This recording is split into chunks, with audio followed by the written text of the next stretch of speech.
네, 그럼 취재 기자와 함께 좀 더 자세한 얘기 나눠보겠습니다. 박선중 기자 나와 있습니다. 원주 그린 열병합 발전소 건립 사업 수백억 원이 투입된 국책 사업이란 말이에요. 그런데 결국에는 열은 공급되지 않고 폐기물을 태우는 발전소만 지금 남게 됐습니다. 어떻게 이렇게 사업이 추진되게 됐는지 전후 과정을 먼저 한번 짚어봐 주시죠. 네, 우선 이 사업이 추진된 배경부터 설명을 드리겠습니다. 지난 2007년 이명박 정부는 저탄소 녹색 성장을 국가 기조로 내세웠는데 신재생 에너지 사업에 대한 열을 올렸습니다. 이후 한국중부발전이 열병합 발전소를 건립하고 정부가 연구비를 지원하는 형태로 실증 사업이 이뤄지게 됩니다. 네, 열병합 발전이라고 하면 폐기물을 태워서 열을 공급하는 그런 방식이라서 주민들의 반발이 좀 크지 않았습니까, 당시? 예, 그렇습니다.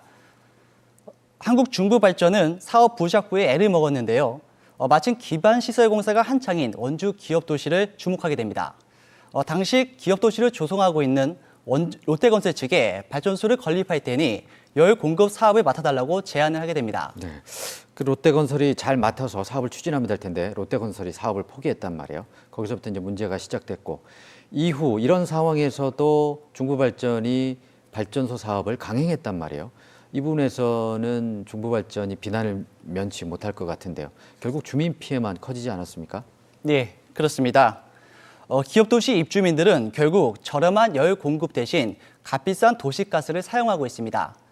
무엇보다 원주 지역에서 생산된 폐기물을 태워 열과 전기를 생산하는 줄 알고 있었는데 막상 타 지역에서 폐플라스틱 고형 연료를 사용하고 있다고 하니 실망감을 넘어 분노를 느끼고 있습니다. 네, 그렇다면 그 관할 지자체인 원주시 입장도 궁금한데요. 어떻습니까? 네, 원주시는 정부 방침에 따라 건축 허가만 내줬을 뿐 관리 감독 권한이나 책임은 전혀 없다는 입장입니다.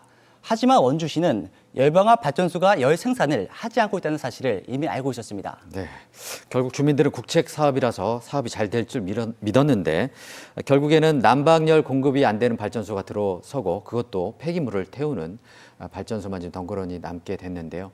지역민들의 반발이 앞으로 커질 것 같습니다. 어떻게 보십니까?